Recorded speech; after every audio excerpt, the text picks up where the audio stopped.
We on? All right. I'll call this meeting to order. All 5 selectmen are here. Can we raise for the pledge of allegiance? Pledge allegiance to the flag of the United States of America and to the republic for which it stands, one nation, under God, indivisible, with liberty and justice for all.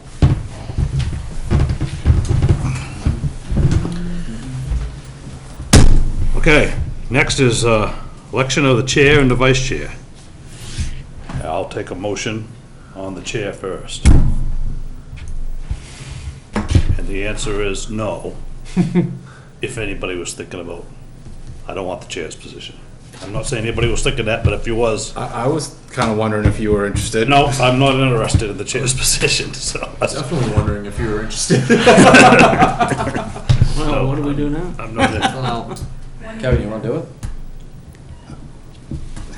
I will do it. I mean, ideally, I know we're in an unusual situation because we have, 4 of the 5 of us are very green.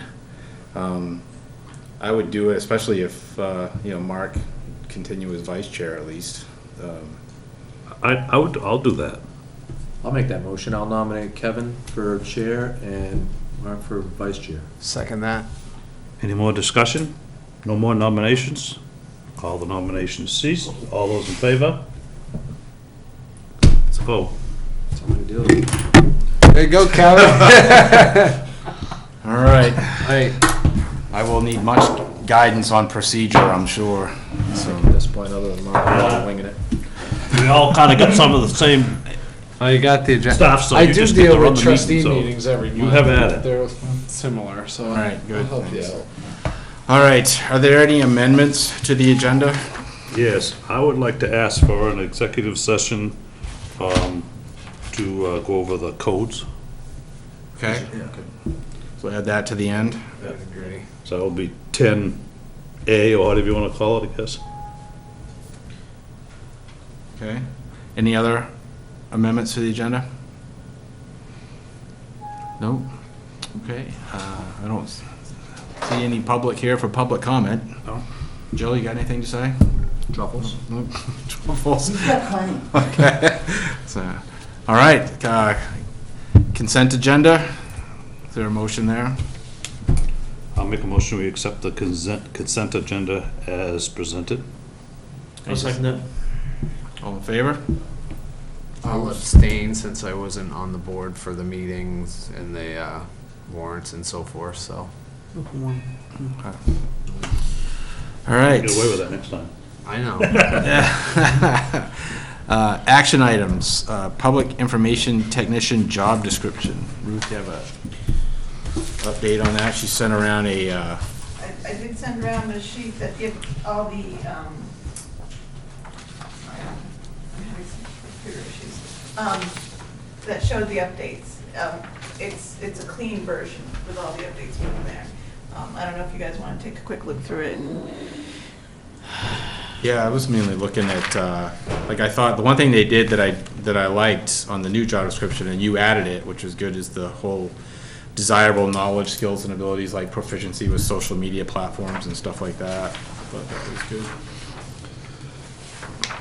But the rest of it is pretty close to what it was originally, is that correct? Well, it's pretty close to the last one that I showed you. I didn't do a lot of changes from when they did it. The old PIT, and I probably should have given this to you, but I've been kind of stressed lately. The old PIT position had a lot of, hey, Colin, stuff to do with Computer IT. stuff. Right. And that's not something Took that off. I mean, if somebody has that qualification, awesome, I'll use it. Sure. But if they don't have it, then it's not the end of the world. And so this position's already posted with the Old. original Yeah. one. Are you looking for us to basically give you, If you Change like it? it, you can do a motion to change it to that, and I will fix that on the internet and submit that to the telecommunications committee. Have we had any applicants so far? Not a one. How much does this pay? 15 to 18 hourly? Yeah. That might have changed. I think originally it was 12 to 18, right? Didn't we change that at one point? Yes, I did change. I like how it's written. I'd move that we approve this as presented. Yeah, I'd second that, to take it as the revision and go with that from here. Any discussion on that? No? All in favor? Opposed? No? Good. I had forgotten to mention the orientation. I don't know if you want to fit that in anywhere, The what? the orientation. We talked about doing a short orientation just to look through a couple things. Yeah, why don't we, so orientation on what, just town office type stuff? Selectmen, Yeah. your job. Yeah, no, that, I think we would find that valuable. Any objection to adding that to the agenda at the end, before the executive sessions? That's fine. Should we do it at, or My before, question, before the discussion. department committee reports, maybe? Yeah, do Yeah. it. Okay. 7G. We'll make it G, yep, make it Yeah. 7G. That'll work. Okay. So, next up, Runaround Pond suggestion/revival of Conservation Commission. So Rich and I went to the Royal River Conservation Trust. I guess it was a Main Street party thing at the river, Runaround Pond Park. It looks beautiful. And they did a ton of cleanup. They picked up a lot of trash. And one of the things that they said that they found was a lot of drug paraphernalia and other assorted things. So one of the issues is on that map, the circle, is a parking place. So people drive back in there behind the rock where the trees are and nobody can see them, and they do things that they probably shouldn't be doing, and then they leave their garbage there. And Alan had suggested that where those lines are, we actually place a number of rocks there so that cars cannot get back there. Still walk there, but. You could still walk there, but you wouldn't be able to back back. and turn into the boat launch. Yes. You Okay. can still back and turn into the boat launch. There's actually a ton of parking on the edge of Runaround Pond Road, so it won't really cut out the amount of use that you could do there. That makes sense. So is that like a public works thing? The guys could put some rocks over there and? Yeah, I think so. They must have some. I would think so. He's not here, so let's just direct. He him. was here about 2 He seconds ago, disappeared. yeah. That's his problem. He walked out. Congratulations. When he comes back, we'll inform him. I mean, I don't know about getting. They can certainly place the rocks. I don't know if we have access to them anywhere. Source or. He must have some. Must be He some. must have some somewhere. I think I've seen some down to the out back there. If he doesn't, I got a few we can have. There you go. He just drove by, so. Yeah, he just left. Yeah, He must have forgotten he got something. called, yeah, or something. Yeah, I think we can have them Okay. place whatever he thinks he needs to place there. So So the other issue is with the resignation of, brain, anyways, there's only one person on the Conservation Commission now, committee now.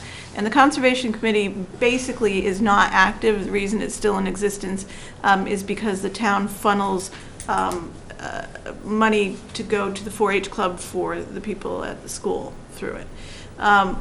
I would like to see, and I don't know how you guys feel, I would like to see it become much more active, and I would like to see them tasked with upkeep of Runaround Pond and River Park as a start, and then if they decide that they want further stuff to do. When you say charged with upkeep, what do you mean by that? I mean, like every year they should have cleanup of the trails, cutting the trails, repairing the, there's a couple of logs where River Park, there's a trail and there's a brook and there's the branches or logs that go across it and they're all rotted and falling apart. Oh, that's not good.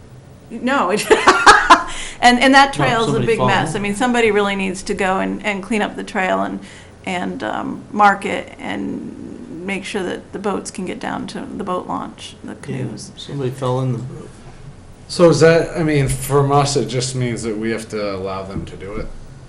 Or They used to. I Well, mean, you would tell me to advertise it so that we can get more members and work towards creating, Put it as part of their program. yeah, It's part of what they do. yeah.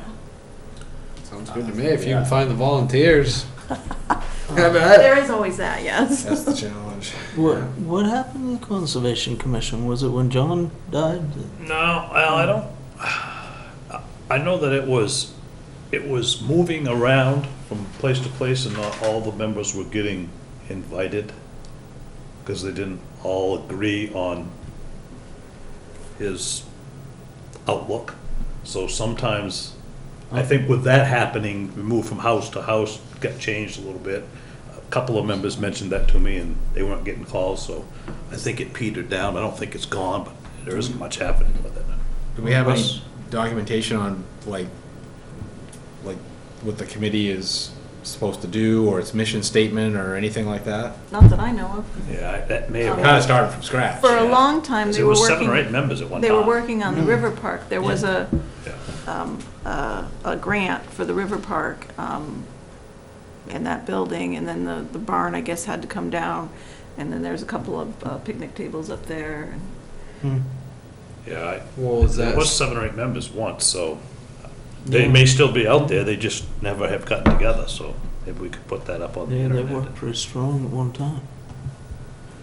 Should we put together almost, I mean, mission statement's probably too formal, but just like what we want, statement of work, what we want the commission to do, or what activities and what Yeah. to accomplish, and then put it out there, say, hey, we're looking to form a committee, and this is what we'd Revitalize, be yeah. asking the committee to do, revitalizing Yeah. it. There's gotta be some information somewhere in the office, because they used to meet quite a bit for a while. Is the lone member Steve Sinisi? Rita. Huh? Oh, well, Steve, I guess, is still on it, but He might have some he might, documentation copies or Well, something. Russ Dubois. yeah, might have Russ is the one who just documentation, recently, Was he on that committee too? but I think so. I think he was. I know Warren Boy was on it, but he was one of the ones that missed a few of the meetings. Oh. Not Yeah. his choice, I don't think. I think it's like, what is the purpose of the committee and what do we want them to do? I mean, I think we need maybe a little clarity on that, and then before we go out to. they must have a current mandate. The committee's in That's what I'm, existence. Yeah. that's what I'm looking for, is So like, what's what the is current it? mandate, and then do we need to expand their duties or roles? So in any maybe we capacity? do a little research on that and talk about it at our next meeting? you might want to make that the meeting after, but yeah, because I won't be here next meeting. Okay, so, yeah. So a month from now. So at Runaround Pond, would they be in conjunction with the Runaround Pond? At one time there was, they took care of that and the river park and. Yeah. The town takes care of Runaround Pond Okay. Park, the recreation area there. The Royal River Conservation Oh, Trust conservation. owns a bunch of land around there and offered to help us with that, and went out and cleaned it all up and did kind of a plaque and the whole nice thing. But they're not responsible for the park itself, the Okay. recreation, the town is. They was looking to help manage it a little bit, but there's Well, got to be a list here somewhere, at least some of the past members, even if they're, maybe they just don't realize that it's still up and going. So we had that list at one time, so we must have a list here somewhere, so maybe a little research will find that out. Yeah, kind of. I'll ask one of the people I know if they remember who was on it. I suspect that we might get some people who are Yeah. interested Yeah. if we put it out on the internet. I would agree, but I think we want to put it out with like a clear mandate, Right. and this is what we're looking for, and If we can get some history of what we had, Yeah. we could work from that. According to the list, it was Roberta Brzezinski, Russ Jabot, who just resigned, and Steve Sinisi. Steve. That's it. Yeah. There was, I know there was, Need 2 or I 3. know there was more than that, but Serious issues. So are you looking for action from us, or just? we'll wait till- Eventually, but that is, Okay. Well, until then, would it be a good idea to ask Public Works to go down and, Place those rocks. Check. place the rocks, yes. well, place the rocks, but maybe every week pick up trash until we get somebody to Pat? run around pond? Pat doesn't want to do it anymore? No, Pat wants it. But the issue is that, well, you know that they were down there cleaning up Runaround Pond. And that area back behind the rock, they found a lot of drug paraphernalia and condoms and stuff like that. And so they cleaned it all up for us. And they have made two suggestions. One, that we block that area off so nobody can go back there and park. And the other suggestion is that we get a group together to go and clean the park every once in a while. But We did block it off once and we got complaints. Well, we didn't block it off, the tree fell down, so we asked them, well, they wanted to block it off, so we said, make the tree there. Just needs a We got bottom. some complaints, so. What was that bottom one, Calvin? They Picture of want- the We were back. thinking some large, The dotted line is large where the, stones. The other ones, no. We had a big top of that pine fell off there and we left it across there. Yeah, I didn't even think about that. You could just use a telephone pole to block that off. Block it off the pole or It's a lot easier than. make a log or a tree button. well, the only so you gotta be able to walk there, though. yeah, that's the only thing. If, I don't know how many people go up there that are in Well, just wheelchairs, to or- stop well, I just think if someone somebody went up there in a wheelchair or one of them, I don't know if people do. That's a good point. As long as they can get through that, that's the only thing. Well, you could I like- leave like 3 feet on either Yeah, side. yeah, take the telephone pole, cut, split it, so you got. No, I was just, yeah, from an ease perspective. Yeah. I think that would be a lot easier than trying to Yeah. rustle up a couple of good-sized rocks. That works for me. Yep, all right, well, we'll check that out. Make it nice and decorative, shellac it, do the whole thing. Yeah. We'll get the guy with the chainsaw over here to cut it. There you go. Make it nice, Calvin. Okay. So as far as the Conservation Commission, is it enough for now that we're gonna do a little research and see what we can find out about? If you want historic- to. Yeah. I think it's worth it. I think, oh yeah, I think so. Yeah. So you want to do the research first and then Yeah, find out if we, members? and I'll Yes, ask yeah. some people that I knew that was on it, see if they remember, and even if they're interested. Yeah, I think we need a little homework first before we just put it out there. Okay. One of the things you want to mention it sometime I gotta look into is the dam. There's a dam that makes that pond. Right. And I just became aware this year, I guess those are our dams. So Yeah. if anything ever happens to them, I just know from experience that there was a fishing rod and gun club, a fishing game club in Gorham that had a pond like that with a dam, and it let go in a hurricane. And they had to pay for the houses down, so they got rid of the pond afterwards. I assume we must be insured for that. I don't know if those are getting inspected or if they need an inspection. I mean, It seems like It was years ago. 5 or 6 years ago, maybe longer than that, Yeah. that was repaired once. well, I don't know anything about it. But I don't know what it looks like now, but Just it become might have been aware. 10 years ago, but it was repaired because it was in tough shape. Was, okay. But I don't know, and I almost thought the state donated something. Yeah, okay, that's what it The was, yeah. state rebuilt them? I think so. When they did that bridge and guardrail and did They that. must have done the dam at the Yeah. same time. But I don't know that it's been inspected since then. That's right, because they had Yeah. a dam, coffer dam across. Yeah. I checked with DOT, they said it's not there, but they said that we own the dam. Yeah. Yeah, and it was right about that time when they did that, that was when, I think they did fix it at the time, but that's when it separated and it wasn't their responsibility. The road was, but that part wasn't anymore. I don't remember what happened, but I wasn't really involved, but I remember hearing bits and pieces about it, but. There's some type of agreement where they actually own the land, but we have to maintain it. Right, yes. And there was money at one time for that, and I know it got repaired, but I don't know what shape it's in now. Well, it just dawned on me that we better be Yeah. keeping an eye on that and getting that inspected, so. Yeah. Is there, should we find out, like, is there some sort of, like, recommended inspection interval or or process that we should, I'm gonna check. we'll look into that? With Okay. the bridges, I know they do it every 2 years. They come out and do it automatically, but dams, I don't.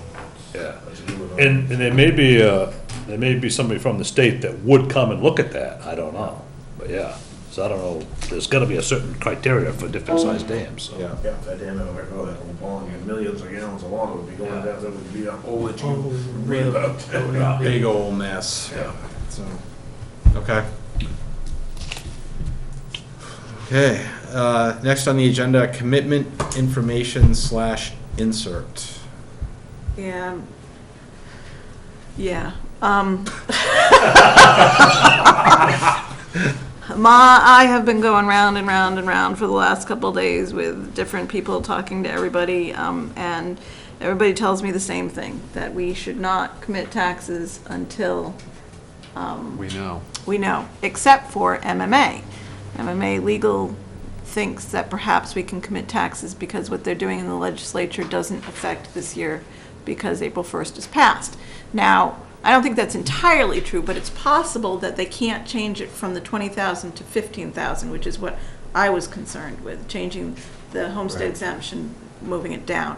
But I'm 99% sure that they can still determine what they want for reimbursement. So do a $20,000 homestead exemption and then decide whether they want to reimburse the municipality at 62.5% or 50%, which makes a huge difference. It's like $44,000 for us.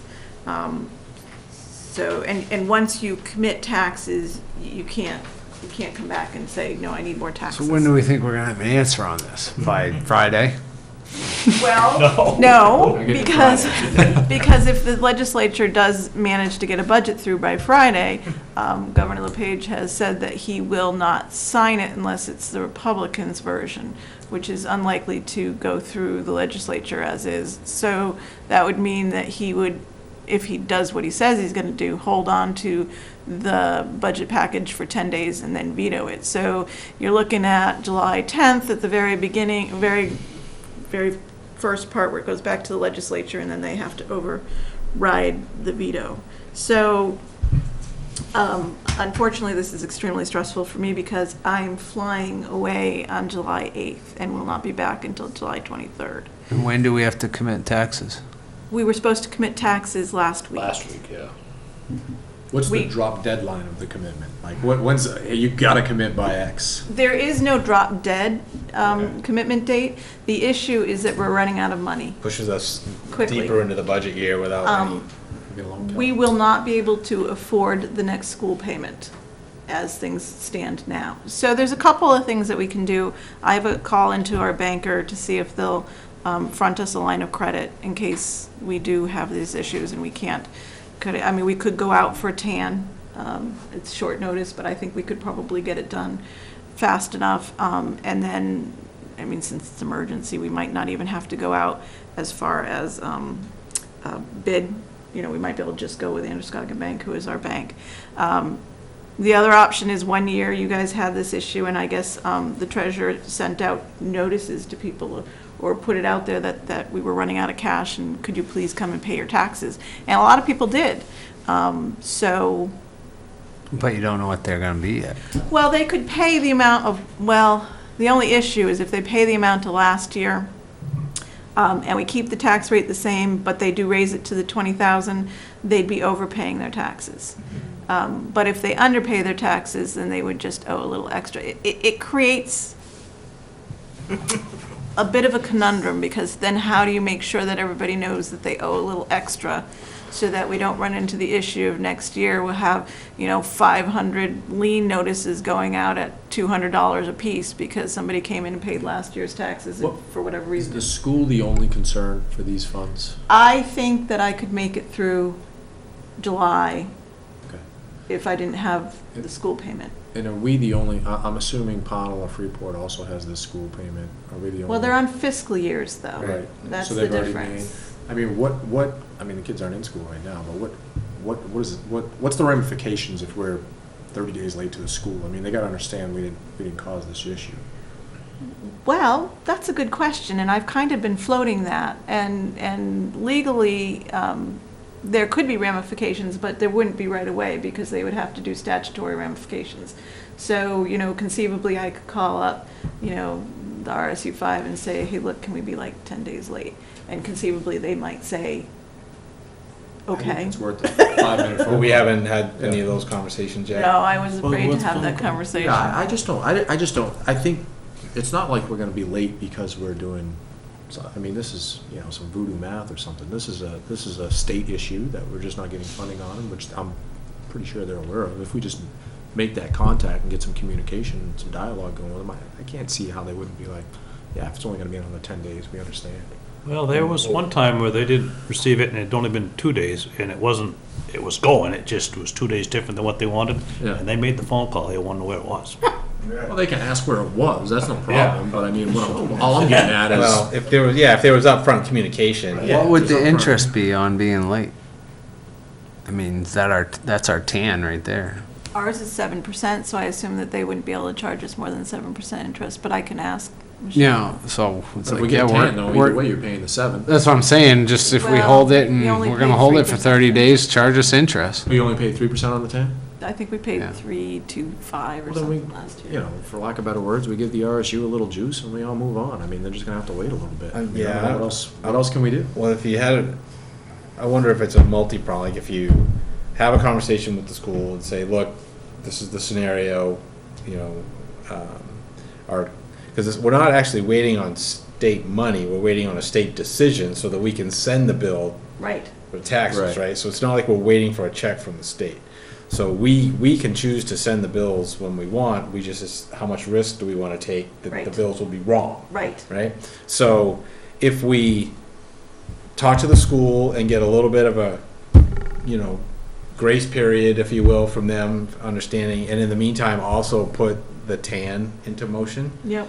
And, because there's no harm, correct me if I'm wrong, in getting it into motion and getting it kind of like there, ready to go, and then. Take it. Is if we don't and then need it. Don't need it, Right. don't take it, but No if you need application it, fees it's or anything ready. like that. Yeah, there'd be And- some fees. There's always a fee with it. Because you have to have, I forget what bond counsel, Sure. That, but that's, It wasn't much The- last time we did one, it was. yeah, the 1,200 bucks. quagmire of sending out potentially incorrect Yeah, and I'd trying to rather- correct and recollect and refund and oh my god. Is there a way that, Bruce says that's not even legal to do, so. is there a way though that we could make an action that depends on the town's, on what the state decides? So as soon as she gets an answer, we've already taken it, like, we're gonna commit to whatever percentage gives us $91,405.60 extra and let her do it after. Can we take an action like that? So the second the decision's made, she's good to Is go. that the issue, or is it the issue that you're not here? Yeah, I was gonna say that if she's not here, the only one that's really in line that would try to attempt that would be Pam, and she has never done one. And that would be kinda unfair to do that. the issue is that then I have to take that commitment and make it into tax bills. And then send it to the printers who then go on to do all the other stuff. So it's a process. I'm just And- saying, I don't wanna hold this up for another 2 weeks while we wait for you to get back and then we have to wait for us to have a meeting. Well, and- I'm hoping that the best case scenario happens and they decide by the end of this week and the governor decides to sign it and everything's cool. And I call you guys next week and say, hey guys, could you come in for half an hour so we can commit taxes? And I do a file and I get it to the printers and then Pam can take it from there. That's what I'm hoping for. Okay. Worst case scenario, the government shuts down, we have no idea what's gonna happen, and we don't commit until the 24th when I come back from vacation. So should we just plan now on coming, like, can we stay in pat and just plan on coming in like, what, Monday or Tuesday night or whatever next week, and then we make the call then? Because if the governor, if the state has passed a budget, then we're good to go, and if not, then we go to Plan B. But in the meantime, I think it still would be a good idea to have the conversation with the RSU. Yeah. And the Just to, tan. and the TAN, just to kind of Worst case have it scenario. ready. Yeah, Okay. yeah. All right, so So we'll work call on us the RSU. Wednesday if you need us, not Monday or Tuesday. What's that? Next week. Yeah. Oh, right. Oh, Wednesday if you need us, not Monday or Tuesday. I think Yeah, good if call, everything yeah. goes perfectly, Wednesday evening would be fine. Okay. So let's tentatively plan on Wednesday evening. Well, Well, you'd let us you're know. not You'll send usually us an here email. Wednesday, but I'll you send will you guys be. an email. I Yeah. gotta be here on Monday anyways. Well, you'll, Oh, Wednesday, nobody's here, that's right. Fly you will I would generally, come in. yeah, I was gonna say, you'll generally know, you could just email those guys and you got my phone number. You would like me to call the governor? You can call me. Yeah, Please. whatever works, Mark. Please, if you know the governor, give him a call. Okay. Okay. All right, so we'll wait to hear from you, but we'll all tentatively be ready to come in on Wednesday, next week. Yeah. And Awesome. make a move, okay. All right. Normal time, 6:30, or, well, actually, we'll let Ruth. We'll let Yeah, Ruth, what's yeah. convenient for Ruth? Yeah. Anytime, 6:30. Well, if you find out early, If it's just to come in and make a decision, then It's literally gonna be like 20 minutes. I'm gonna. we could do it right after whatever time anybody gets out of work or something, make it easier so you can get home, or it's a day off anyways. Yeah. Make any difference to me. You guys, when can you get here? I can get here at 3:15. Well, I know you can get here at 3:15. 5 is the earliest I could get here. I Rich? can get here at I 5. can get here whenever you guys want. Me too. Let's I'm make- back- I'm working back in town, so So why don't we say 5:30, make it easy? 5:30? Okay. Deal. 5:30 Wednesday. And as far as the insert is concerned, I have just been so slammed with other stuff, I haven't done an insert, and so I think maybe, if you don't mind, we'll just skip it this year and, I would agree, in fact, especially since Yeah. we're looking at a level tax rate, I think the Everything's up in insert's the more air. important if we've got some splaining to do. No, I agree. I got my fingers crossed. Yeah, so, okay, Okay. get my agenda back here. I'm having some issues with my computer. It doesn't, Okay, so the next item on the agenda is town-owned buildings. I didn't really do much with this one, so we're probably gonna talk about it more afterwards. There's a couple of town-owned buildings, there's the Methodist Church and the Town Hall. As far, long as I've been here, nobody's done any work on those buildings. There had been a plan in place by the Historic Society to do some renovations on the place, and I've been asked recently if they can do kind of a show on the Methodist Church, invite people there and try and get some kind of interest in the church, because they're dilapidated buildings and they're both having issues. So I think that it's at a point where the town probably needs to try and make a decision and become involved in this property that we own, but the Historic Society, which is not a town committee, is the ones that seem to bear the burden. They're not a town committee? No, the What are Historic they? Society is not a town committee. Were they their own entity, they formed themselves? Yeah, Okay. yeah.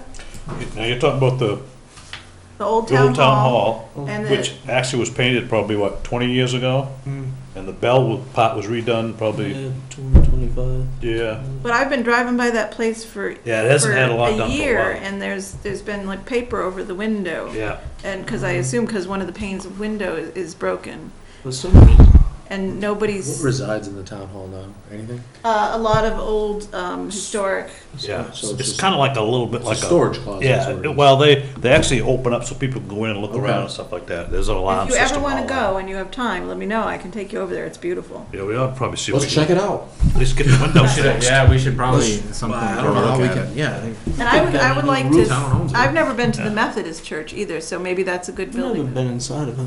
Well, Janice says there's a ghost in there because she was in Yeah, there with it's Sean Bennett. haunted. Some funny things happen. But nobody conducts services or anything like that around? Run Pond. So right now, that's another vacant slash. It's just there. Buildings in. That's the And one it's that sad Sean got because locked they're in. Beautiful Yes. historic buildings, and Okay. When was the last time somebody was in there? I don't know. I think when They Janet got Sean was locked in in. there. Fine in there, yeah.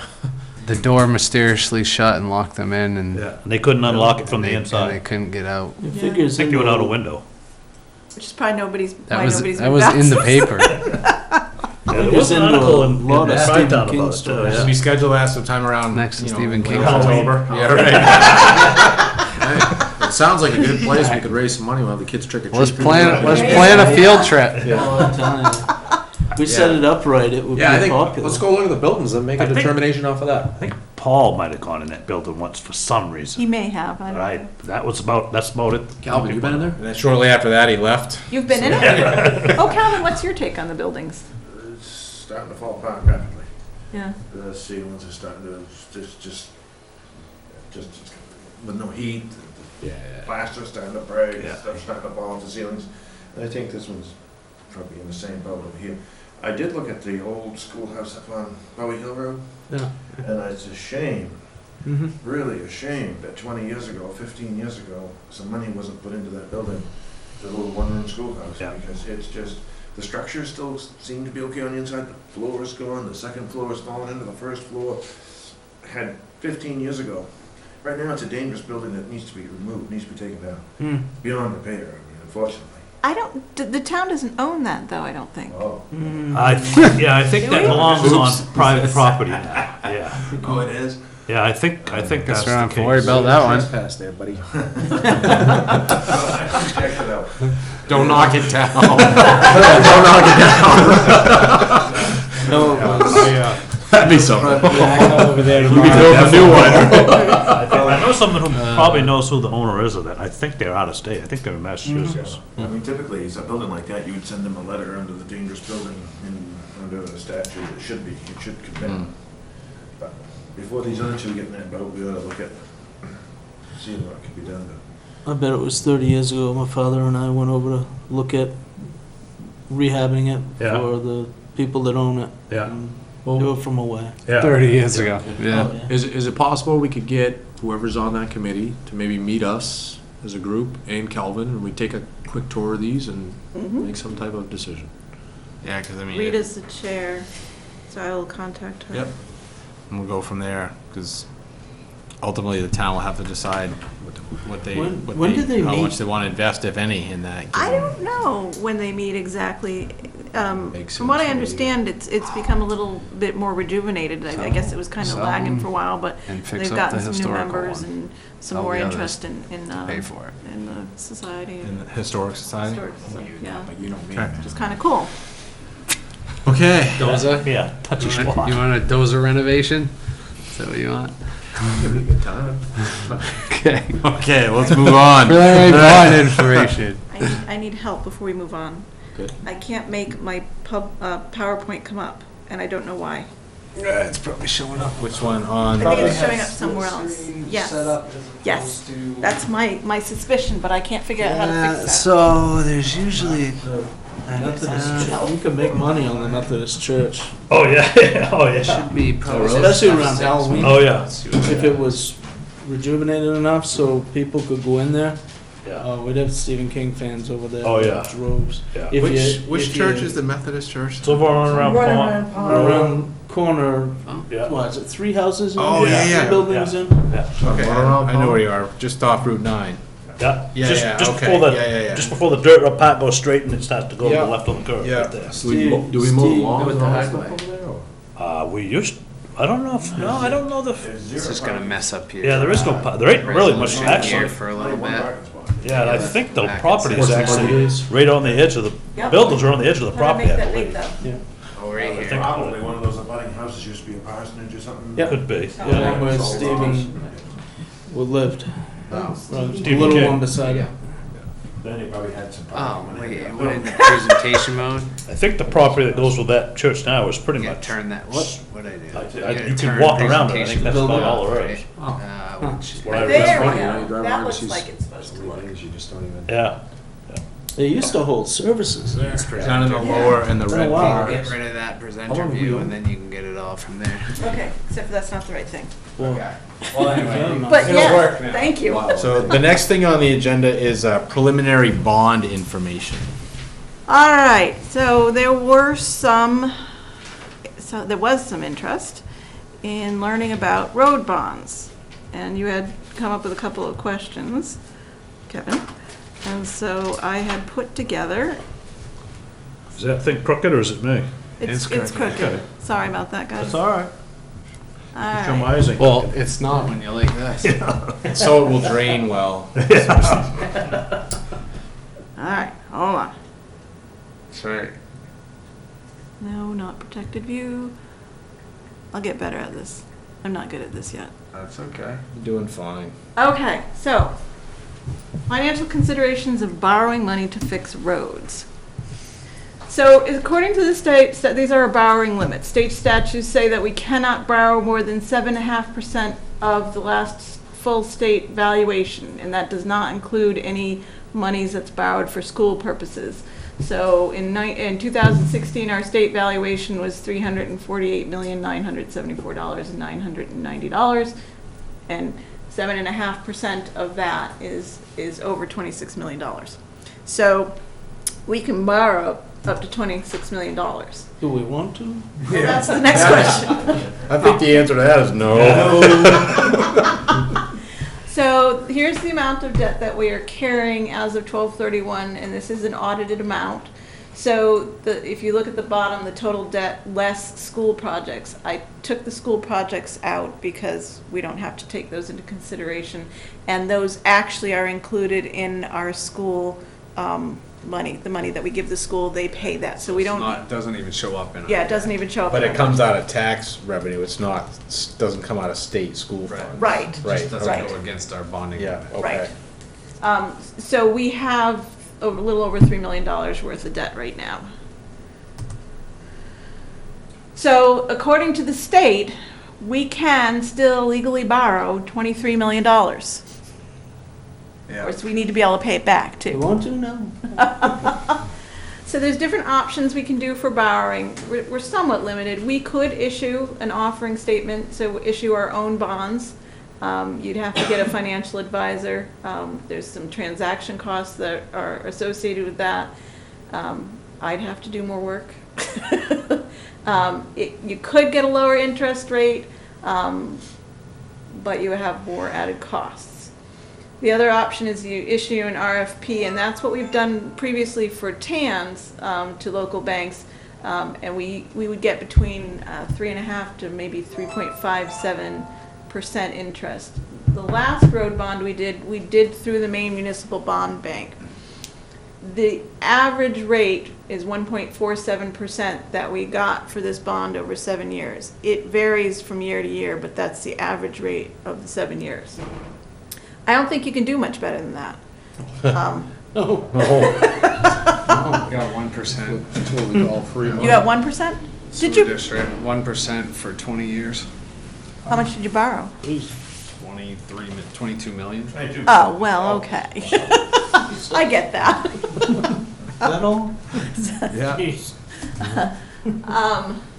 So we could borrow the full amount, which is what we were talking was about 5 million is what we would need to fix the roads in town. So you couldn't borrow $5 million in 1 year. If you borrow the 5 million in 1 year, you would have, if you borrow more than 5 million in 1 year, you have to spend it according to a special spend down schedule. And usually it's within 2 years, and there's thresholds every 6 months that you have to meet. If we borrow less than $5 million, there's 3 years, that you have 3 years to spend it all from the date of the bond issue. So those are different options. I mean, there are other options, obviously, we can split it out, So, estimate of additional taxes to be committed for yearly payment of a bond. So this is, the amounts go from $1 million to $5 million, and the period time is from 7 to 15 years. Generally, I've been told that 10 years is a good road bond number because they last about 10 years, so 15 years might be pushing it a little bit. This assumes that there's a 2% interest rate, and it assumes that the town valuation that we have this year would stay the same.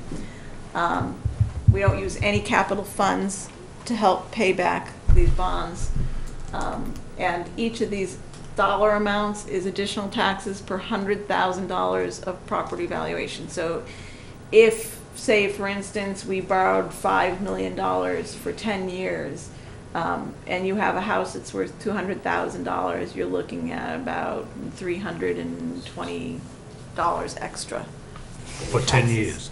Every year. Right, for right, 10 years. every year for Yes. 10 years, not including whatever else your taxes might go up. Right, Yeah. right. Right, $118. exactly.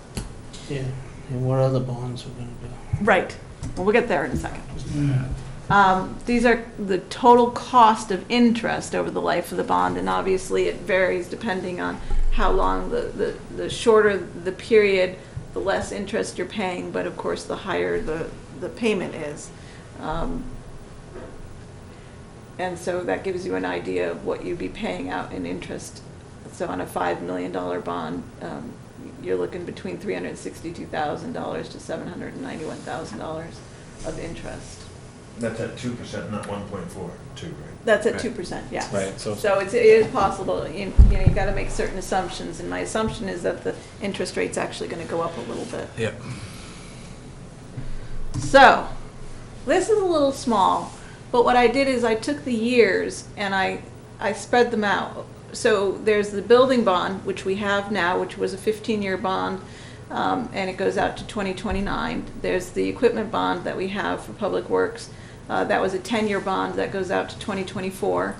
We have the road bond, which we took out for 7 years, which goes out to 2023.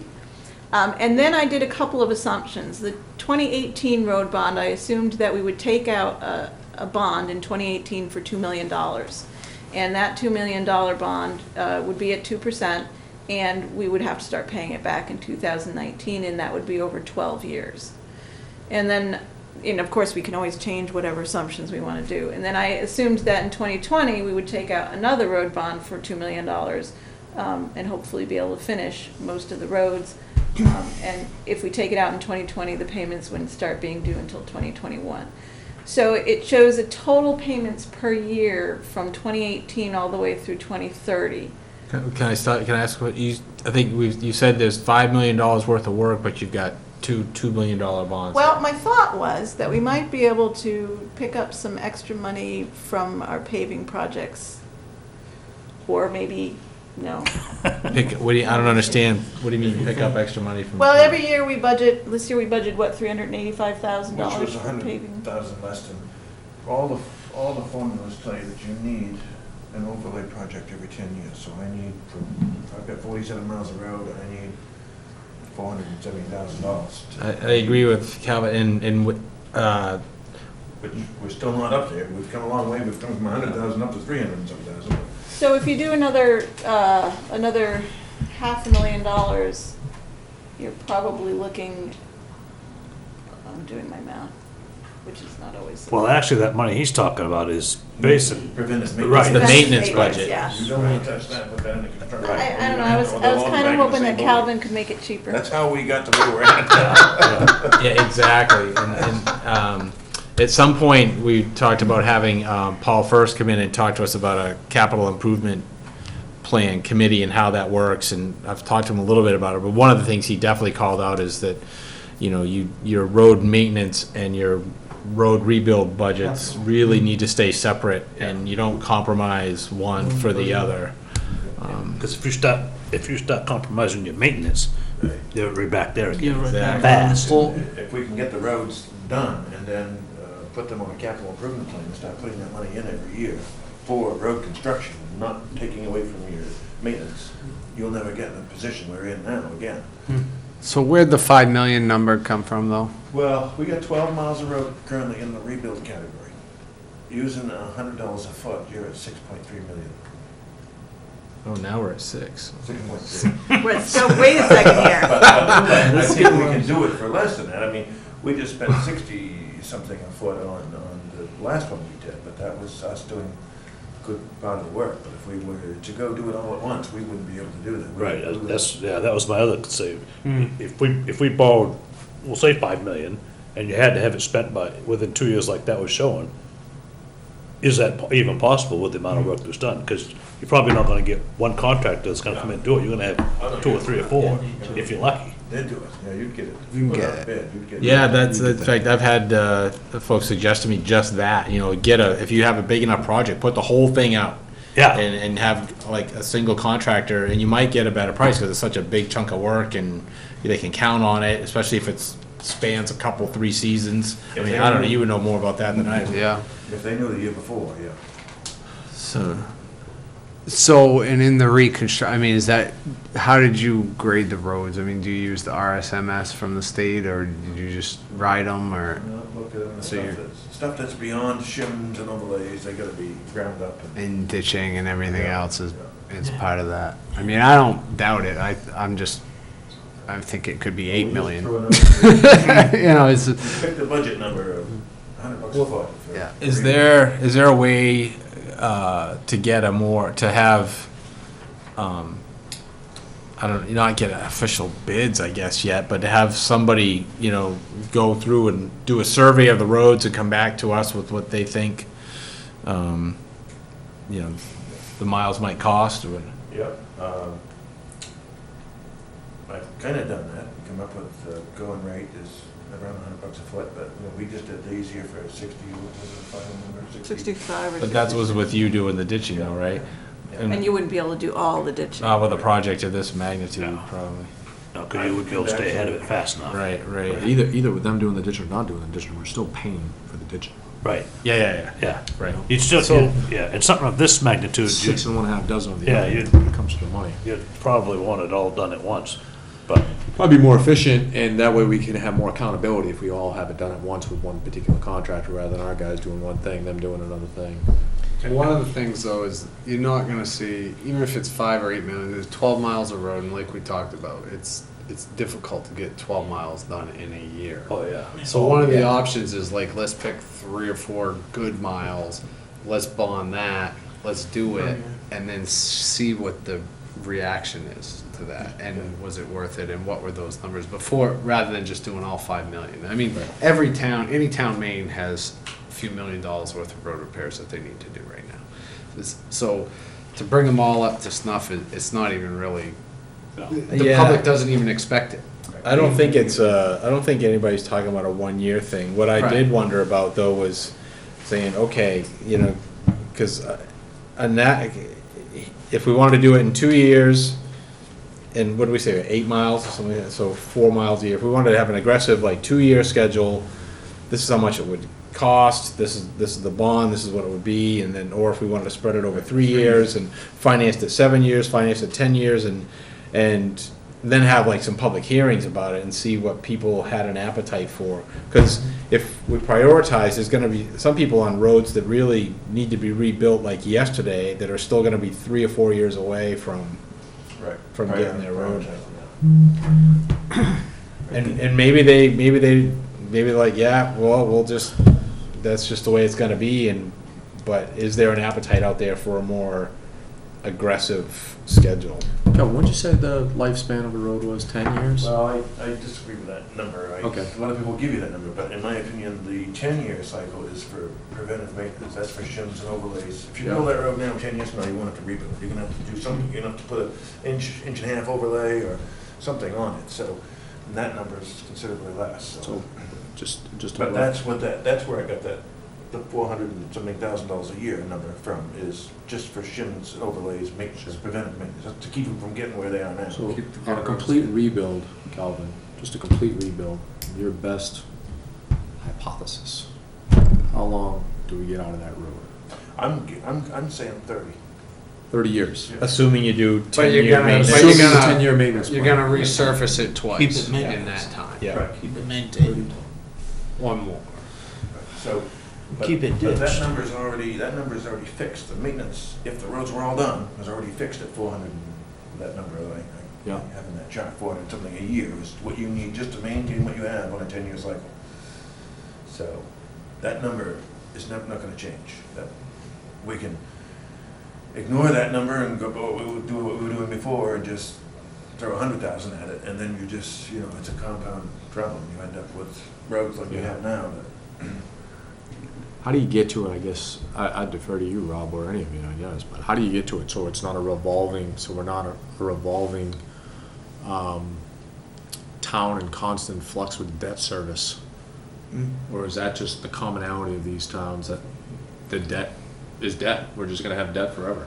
I mean, that's the reality of it, because we're never gonna, I mean, what he's talking about is what we'd have to do is we'd have to spend $5 million now to repair our roads. Right. And we'd also have to increase our maintenance budget to the 450,000 he's saying. Plus, if we've got 47 miles of road, we still need to rebuild 1.5 miles every year on top of that. So we'd have to get to a $2 million a year.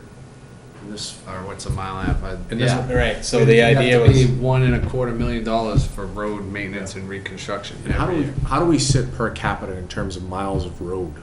I mean, that seems like a massive number Topsom for the has 80 miles and, what do they got, 10,000 people? town. Okay.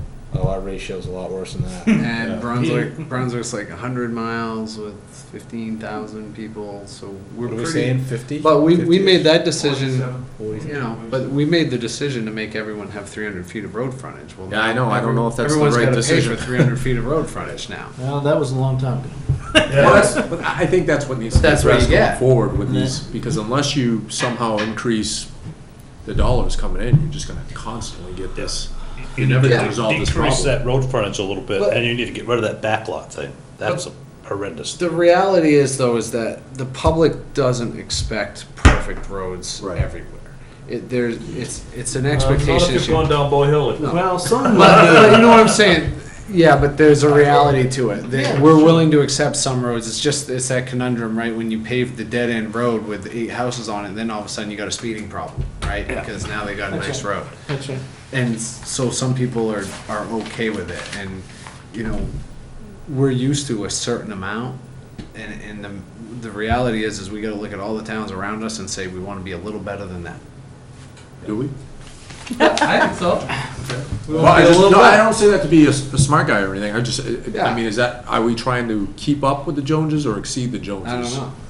But, you know, most of us are driving pickup trucks, and we can get away with it, but. No, I get that, but for the size town that we are and what we are, to try to keep up with the Joneses seems to, or better yet, exceed the Joneses seems to be a little bit. Yeah, I don't know about the keeping up with the Joneses thing, but all of my interest is running the numbers on a few different options and bringing it to people and say, hey, what do you think? You want to keep going kind of the way we are with every other year? We do a couple of miles, Right. or do you want to, be a little more aggressive for 7 to 10 years and like make some progress on digging out of the hole and then go to a maintain? Just what do people want to do? What do they have an appetite for? I think as years go on and the taxes go up, they do expect a little bit more of this and that.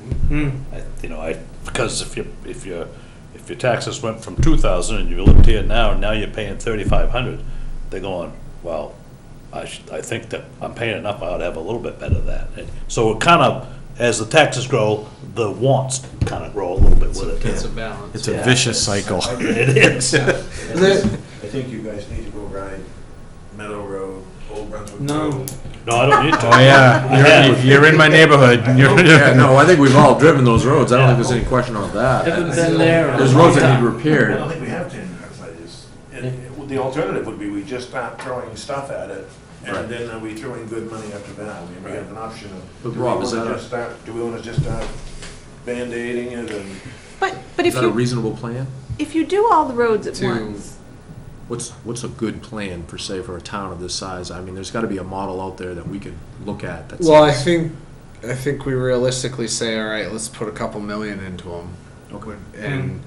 and see how far we can stretch it, prioritize it, and then let's see where that goes, and then if we can do it, then I wouldn't do all Isn't that what 5 we million just at did once. with Runaround Pond, though? Yeah. We Pretty picked that much, one because of yeah. the traffic We did and 1 million. that's a But there's main nothing thoroughfare. wrong with those, and then those bonds, expire at different times, and but you don't stay ahead of it. You don't. I mean, without spending. Right, I think million so, and that a may year. very well be where we end up, and that's fine, but I do want to put a couple of other more aggressive options out there for, at least for discussion, because see what people say. the difference, or I think and maybe we're not, but it feels like, and I think the sense that we have is that we're in a bigger hole than would be normal in terms of the state of our roads, and that we need a little bit of a short-term pain catch-up strategy, and then level it out on the long term, but. But my question would be is if you don't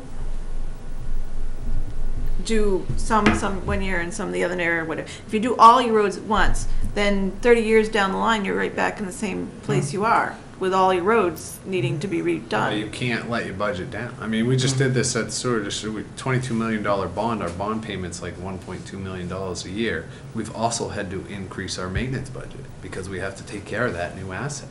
Right, So it wasn't 1.2 million, it's 1.5 million. right. And that's what it's gonna stay for 25 years until we do our next bond. And if you keep up with the maintenance program, then you don't have all those miles of road like crumbling and needing to be done at once in the future. You can stagger it and plan it out, as long as the maintenance program is. Right. But there's no doubt. And I don't think anybody's saying do it all in 1 year. I mean, Right. No, because that tax increase, not including the other increases, people will not be happy. Right, no, agreed, but let's see, I don't know, this is all about, put options out there, let people decide what they, exactly. That's all. Think about this, though. 300 feet of road for most houses, $100 a foot. Everybody's on the hook for $30,000 worth of roads. in town. Basically, that's. Some more, some a little less, Yeah. but it's $30,000 for each person to maintain that section of road in front of their house. That's a sobering thought right there. Yeah, so now so that's, 10 years worth of taxes just to pay your road. Yep. So, And the other problem is where we don't really have a central district like some towns do. We don't have the sewer district and none of that stuff to take care of that Right. central area. Yep. So if you make your lots too small and you start putting all them septic systems in, you can kind of create another problem. So, okay, well, You can keep acreage the same, just shorten the road front. Yeah. You can keep acreage on the lot. Spaghetti lots. Yeah. yeah. We so I have, think we have great, logins. great first step. Yes, for thank initial you. work. Thank you very much. And I think at a future meeting, we'll talk about, what are our next steps with this? Where do we want to go? Well, I'll email you guys this so you guys can take a Yeah. look at some of the numbers, and then, just tell me where to go from there. 2 million, what was gonna be the? We may need to run it with a bigger estimate if it was $2 million. Well, Bigger what I boat. was pulling up is, It was per 100,000. I think it was 2 million was like $200. that's not the right one, hold on. So these are the actual payments There you per go. year of a 10-year or 15-year loan.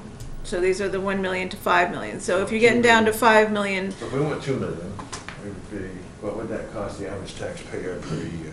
well, that's what I was figuring with the You 2 have million.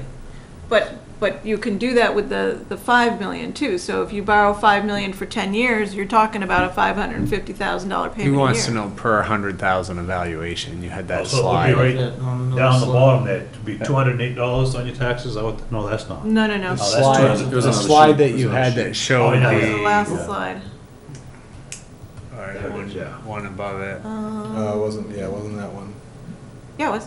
So the tax, this is for the payments. So Okay. if you were borrowed to, That's everything all in, not just the, Right. okay. 216 road bond, 2 million. That was for Oh, both. no, 218. 218 is a 2 million road bond. So that's assuming that we do 2 million road bonds staggered at 2 years apart. I think you were talking like $94 per 100,000 valuation for Yep. $2 million. You have it on another slide. Go back. Okay, hold on. Just press the left arrow. Thank you. Keep going one up. more. Yeah. There you There go. it is. This one. There it is. 8820 or 6360 roughly Yeah. for a 10-year bond on 2 million per 100,000. Right. Per 100. Some people, Okay, So you're looking so at $200,000 house would be 120, so yeah, $120 a year. yeah, For 10 years, not including what the taxes actually go up in between each year after that, yeah. during that, yeah.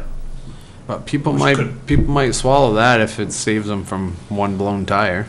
Well, I tell you, some towns get in a bind where they keep doing piecemealing it, a little bit here, a little bit there, a little bit there. When you get down to your last couple of roads, you'll never get it approved. it's because just gone. There's not enough people affected to. There is a the bond fatigue syndrome, Yeah. for sure.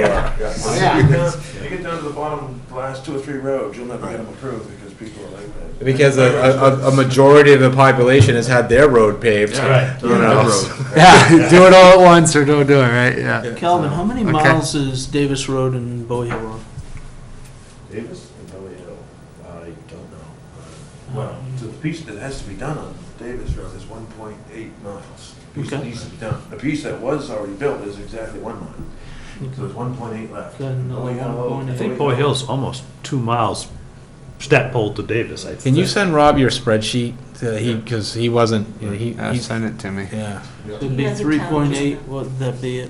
Out of all the residents in Durham, how many That's- live on That's town almost what we roads did for versus state Runaround, I roads? think. Is there a way to- Runaround Rabbit Road. 4 miles? pull that data out? It was just under. Yeah. So you could say, out of these 41 miles, We said, was it just under 3? 60% of our residents are affected, the other 40% live on state. 47. Yeah, but even the people on state roads still pay towards roads, I don't. Yeah. No, I get that, I was just curious as to, so you got people, we keep going back to, everybody will swallow $120 per house or whatever that, I mean, it's really not $120 per road in the town of Durham, because some of these people don't even live on town roads. Right. And some of them live on gravel roads. Right. 6 miles of gravel. Some of them live on Everybody private uses- roads, Right, some live on private roads, you know what I mean? and they're still gonna pay. And they're still gonna pay, Right. and that's, Yeah. that's the way it is. No, that's the way it is. Yeah. It's decent data to look at. How long was runaround Rabbit Road? Rabbit Road's a 3 mile. points. Was that Something, 3 wasn't it? point, just, 3.89 miles to go. okay, so it was just under Under 4. 4. So, how much was that? $1 million. 1.1 million was the If bond. we're just gonna do a big thing like this, we won't be doing some of that work, because we won't have time to do some of that. So that's where the price is gonna jump. And that's a grind and grade. It's not necessarily a full depth reconstruction. It's, Well, it's not a box cut now. yeah, We were building on top of what was there. which is good in most rural cases. That's the thing, is to build your road up, you get deeper You get out of ditches. the water But, table and you get higher. up. right, so, but there is, Take advantage of the good gravel that's already there. Because if you box cut, you gotta take up that 18 inches or foot. right, Then you gotta take the muck that's under it. And yeah, now that gravel's contaminated. And so where's you that end up putting going? back 4 feet of gravel to replace that one Right. foot of gravel. You're better off to build on top of what you have. yeah. And that's Well, the so what problem you with get- Whale and Davis is, there is no drainage, because there's no ditch really. You're down in the water table. Right. And the ditches they did put in, some of them, I looked at on Davis, are Yeah. vertical straight down about Yeah. 3 or 4 feet. And it's like, I'm gonna have to figure that, Yeah. I'm gonna have to do some under drain there. All right. So, Okay. Yeah, so, this one, is this the other question I asked you? Yeah. Yeah, so, so a while ago, and I think I mentioned it at a meeting, I was reading in the Forecaster, North Yarmouth has a program where if you're, and I may get the requirements wrong, but the gist of it'll be right, is that if you're 70 years old and have lived in town for at least 10 years, been in your current residence for at least a year, you get a $1,000 credit on your property tax bill. And, you know, we hear all the time at town meeting about, you know, looking for ways to ease the tax burden on the elderly population in town. So I asked Ruth what would it look like if we did something like that? Like what, because obviously if you give someone a credit, somebody else has got to pay the difference. So if we had, how many people would even qualify for that in town, and then how much would that add to everybody else's tax bill if we did a program like that? So, I haven't gotten to that part yet. okay, all right. Most of my information comes from Cumberland. They have the town of Cumberland has a pretty nice senior tax assistance program. The manager in Cumberland's very gung-ho about it. So, senior property tax assessment program. So in order to adopt an assistance program, we would actually have to adopt it by ordinance. So the town would have to approve an ordinance that stated that this was what we were going to do. So first we would have to research and write the ordinance, and then the town would have to vote it in at town meeting. Do we need an ordinance? So I looked at some of the numbers. In 2015, over 20% of our population in Durham was 60 years or over. And in the same year, over 10% of our population was 65 and older. So the table shows you that the residents that are 75 and over, we have probably about 3%. The 65 and over runs about 11%, and then the 20%, 21%, 22% for. So we have a pretty substantial number of residents who are 60 or over, and a pretty substantial number of residents who are 65 and older. So over the years from 1990 to 2010, there's been a steady increase in the elderly population in Durham. You'll notice that the biggest increase is in residents 60 and older. And you'll also, if you look at it too, the one that I find interesting is the orange line, because the Cumberland program handles residents who are 67 and up. They originally had started with 62 and up, but found that that was too much of a burden, and so they started at 67. So if you do all residents 65 and older, in 2010, you're looking at a percentage of probably about a little over 9%, and then now 2015, 5 years later, we're looking at over 10%. So we're aging in place. Basically, people are staying in their homes. The whole state is, yeah. And they're getting older. So this is going to be something that continues to be an issue. Percentage of people whose income in the past 12 months was below the poverty level for 65 years and older in 2015, 6.4% of the people who are 65 years and older in Durham were under the poverty level. And in 2011, it was only 6%, so that's increasing too. Oh. As the people get older, they seem to be, Well, actually, as a percentage, the increase in population grew. So that's as a percent yeah, so that, numbers, so it's, okay, gotcha. so it would actually be more. Maybe a little bit more, yeah. That's not huge. Poverty guidelines for the 48 contiguous states, one-person family of poverty, if you make below $12,060, you're under the poverty guideline. And if there's 2 people in your household, and I'm making the assumption that elderly people would only have 1 or 2 people in their household, it's $16,240. Some of the other programs, maybe 200% if you qualify, if you're 200% of the poverty or 300% above the poverty line. So you could conceivably have a person who lives alone in their house that doesn't make over $24,000 and would qualify for the program, basically. In Durham in 2015, the mean household income for everybody in Durham was $81,521. There are 326 individuals in town that live on Social Security, and their mean income was $18,473. There's 355, and I'm not sure if these are combined, so there are some people that may take Social Security and retirement, but with retirement income 355, and their mean retirement income is $22,584. So, the median property assessment in the town of Durham is $162,200. The tax bill for a house assessed at $162,200 at a mill rate of 18.8 is $3,050. So, you think if a senior citizen collects Social Security of $18,473 and owns a house at the median assessment, their tax bill is more than 16% of their annual income. If you wanted to qualify for the tax fairness credit in the state, and they did away with the circuit breaker, I thought that was a mistake, but they did away with the circuit breaker program and they made it the tax fairness credit. In order to qualify as a single person, you have to make no more than $33,000, and you have to pay no less than 6% of your income in property taxes.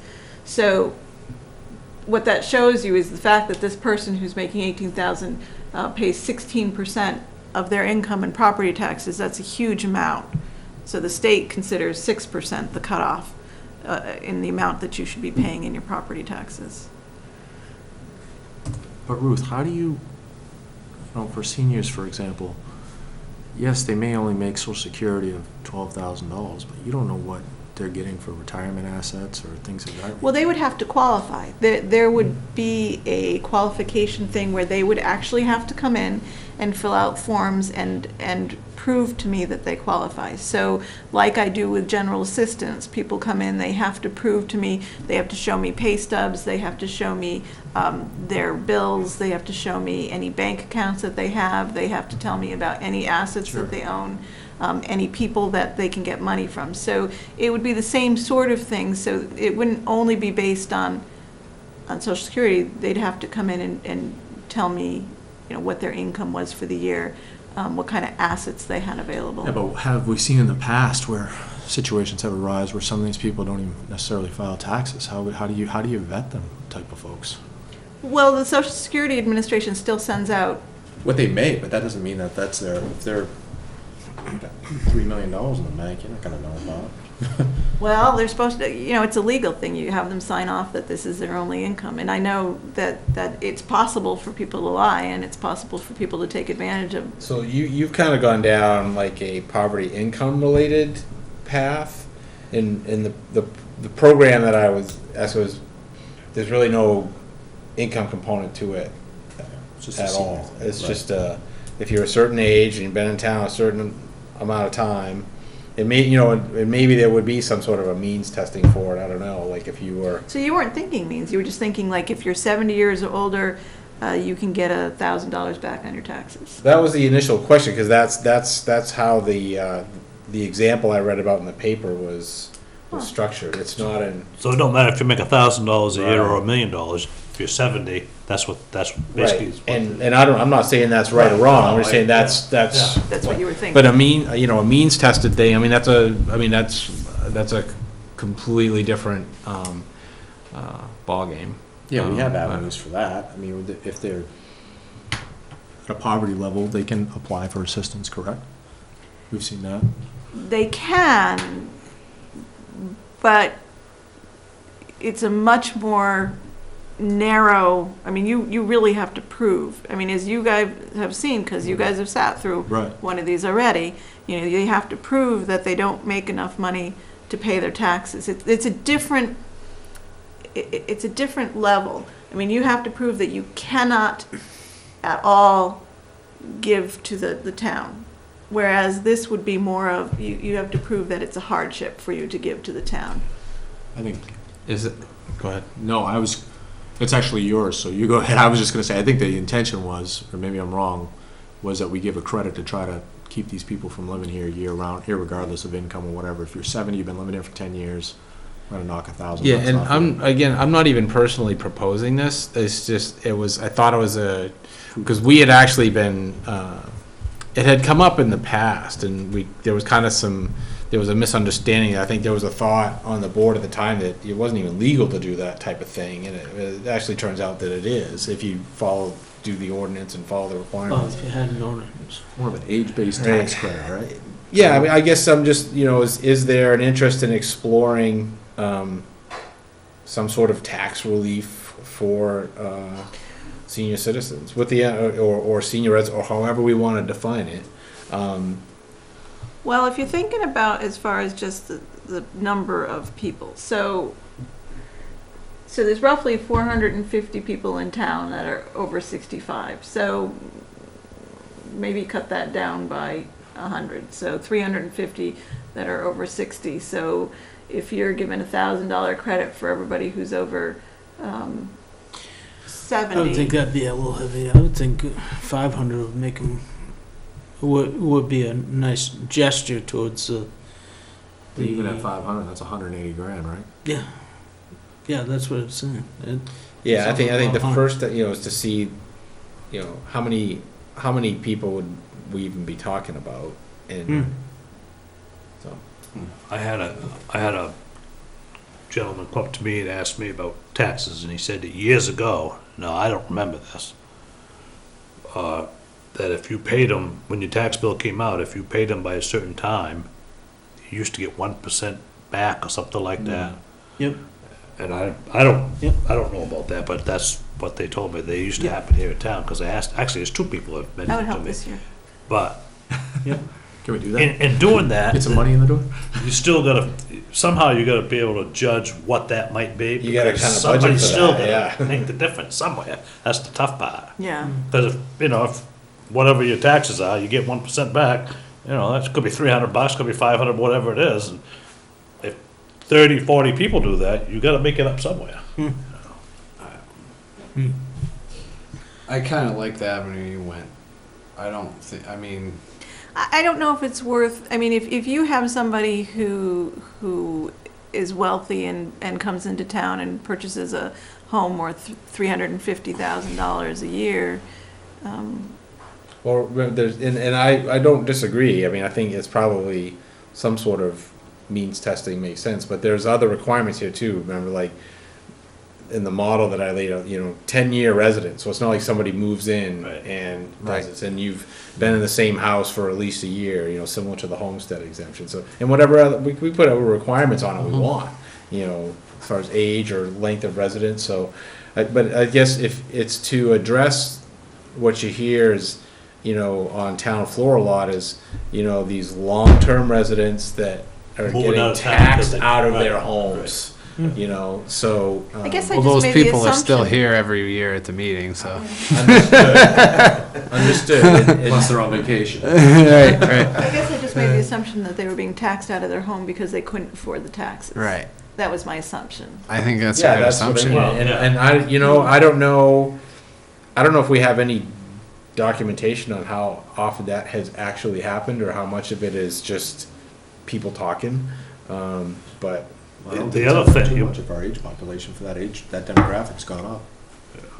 yeah. It's hard to make that argument that it's happening all the I time. can see somebody Exactly. making the argument, well, I've lived here for 40 years, and I'm only 55 years old. And I don't get no break. I can hear somebody saying that. you know? Okay. Yeah, so maybe this is, I maybe this know, isn't something we wanna. Right, yeah, Do, it's worth throwing out there, just I've been here 49 years, so. Hard to please everybody, no matter what you do. It's good, I think it's a good session. After 50 years, you can pay double. How's that? I am. More than double, probably All 5 right, well, times. we can mull that over and, I'll send and that put to it you on the guys, burner just mull for a that one while. over. I'll also send you the ordinance from Cumberland, and then you guys can send me whatever direction you want when I get back from vacation. okay. you're coming back from vacation, right? Maybe. And We're we're gonna have gonna, the budget passes. That is if the governor's Calvin, we actually added one thing to the agenda before you're up, and I'll try and make this fast, and this is really kind of, yeah, I gotta wait till Rob comes back, but, I kind of lifted this from a different town, so, and I tried to throw out some things that weren't good for us. Lifted it? I lifted it, yeah. One of my old manager friends sent it to me. did a little R&D, rip off and duplicate. Yes, we do that a lot in my profession. All right, new board orientation, I'll make this quick. So somebody had asked once what the structure of the town was, so this shows you the structure of the town. There's the voters, and this is as it is now, you guys can change it if you want. There's the voters, you can't change that one, the board of selectmen, and then on the same level, we have the code enforcement officer, the road commissioner, the fire chief, and myself. And then I oversee the town clerk and the deputy tax collector, who also have a bunch of other positions. The fire chief oversees his part-time staff, his volunteer firefighters, and his per diem staff. Calvin oversees the foreman, who's Ron, and Ron oversees the rest of the employees, although Calvin is quite involved in that as well. So that's the basic structure of our town. Statutes, ordinances, policies, Durham does not have a charter, so we are subject to Title 21A and Title 30A that sets forth how our municipal government runs. So if you're ever looking to figure out how something happens, that's where you go look. And beyond that, there's ordinances, which are the laws of the town that are passed at town meeting. I can send this to you too, you don't have to write down everything. They're adopted by the voters at town meeting, and you cannot pass an ordinance that's not consistent with state statute. And you don't have certain authority, so we can't change the drinking age in town. We can't decide that we want an 18-year-old drinking age because Durham's special. And then beyond that, there's the policies of the town, which you guys set. You guys set the policy of the town. They're the established practices that I follow here in my office. We have a whole book of these different policies that we have. Calvin follows the policies. I'm assuming Chief follows the policies. And those are adopted by you guys. It's a simple majority vote. They pass, we put them in the book. Usually they're internally focused, so they focus on the government within Durham. My power as town administrator, I don't have any powers according to the state as a town administrator, except for the powers that you guys give me. I'm the administrative head of the town office, and I'm in charge of the operations here, but my power only resides in you guys, what you give me by policy or direction. So I just am a person who advises you guys and disseminates information. Consigliere. Huh? What is that? You're a consigliere. Consigliere? I've actually never heard that word. Go look that one up. You gotta watch the Godfather movie. It's a position of honor. Yeah. So your powers, interactions with staff. You are residents of the town, and you should feel free to call any member of the staff here and ask them questions like, or tell us there's a pothole on Old Brunswick Road, or where can I find a copy of the homestead exemption, or when's the next planning board meeting. You should direct operational questions to the department head, so Calvin, myself, or the codes enforcement officer when we get one, and chief. So that's, things like, where did we get this truck? How much did it cost? Why is Public Works doing whatever it's doing on Runaround Pond Road? So those kind of questions should come directly to the department head. And then the next idea is that the select board acts as a whole, and the wants and the ideals of an individual board member shouldn't interfere with the town operations. So Mark, I'm using Mark because he's an easy peg. He can't come in here and tell me that I should pay Calvin $500 an hour. That's an exaggeration. I won't. He won't. Because that's something that has to be passed by the whole board, or he shouldn't do that. So the policies are voted by you guys, they're implemented by us as department heads and staff. If you want to do something differently than we do, then you bring a policy before the board and you guys just talk about it and decide what policy you want to do, and then you vote on it, and whatever you guys decide, we do. Obviously, we'll have an opinion about that, but that's what we do. And the problem with acting outside the scope of your powers is there's a liability, and we'll get into that in a minute. We are always happy to talk to you guys and get you information and discuss concerns. So, don't hesitate to call any one of us. Of course, Calvin may be sitting with a different opinion. So I am required as a member of the Maine Town and City Managers Association to abide by a code of ethics. And I can send you guys all a copy of the code of ethics because it's long and drawn out.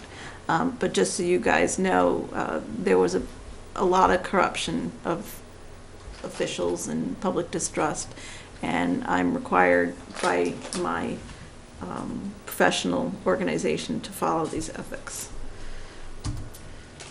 Maine Tort Claims Act, municipalities are covered by the Maine Tort Claims Act. It was passed in the 70s to limit the exposure for municipal governments. We have immunity for most things. The only thing that we don't have immunity is negligence and malice of intent. So if we are negligent or we do something on purpose to injure somebody, we are not covered by the Tort Claims Act, which makes, I think, sense. So we shouldn't put a spike strip down there, run around Pond Road. No, that would be a bad idea. Down there, run around Pond Park. So the town of Durham has an affirmative duty to defend and indemnify its officials and employees. We're all insured through MMA. There's a limit of $400,000 per occurrence. If there's a tort brought against the town, there are some lower limits. If a person wants to bring a tort, the tort needs to be filed within 880 days of the knowledge of the tort, and you have 180 days to actually file after the notice. Public officials' liability covers all acts of the Board of Selectmen for acts within their official capacity. So you guys are all covered by insurance. But you have to think, is your action within the scope of your duty and without malice and intent, or outside of your scope of duty and or with malice and intent? And if it is outside the scope of your duty, you may not be covered by the liability insurance that the town carries. So you guys should be aware of that. Conflicts of interest. Municipal officers are sworn into the office and serve the interests of the public as a whole. There's an expectation that you'll disclose and excuse yourself from anything that you have a 10% or greater financial interest in. That's under consideration. And there's also a softer expectation that you would attempt to avoid the appearance of conflict of interest by disclosure of any conflict of interest that may arise in your duties as a selectman. In your duties as selectman, you will also sometimes do quasi-judicial functions, such usually the personnel type of stuff. These are like you're hearing the facts and making a judgment, and you have to be totally disinterested in these quasi-judicial functions, financially, familial. So if somebody here were related to like one of my employees or an employee in town and they came before the board for because they did something wrong, then you would probably want to abstain, yeah. Board meetings, you guys probably already got this. It's every other week, beginning at 6:30 PM. We can change that as we feel. Feel free to email with agenda items and information you may want on the agenda. I have no problem doing research and putting things on the agenda, as Kevin now knows. Yeah, careful what you ask for. Yeah, you gotta be careful what you ask for. I try and get the email out with attachments on the Friday before the meeting. And then, of course, residents will email your town email as well. Executive session materials, I generally send in a separate email because they are confidential, and all the stuff that I send out for executive sessions should be kept confidential. We are streamed live over the internet now, and all of our meetings are available on the website.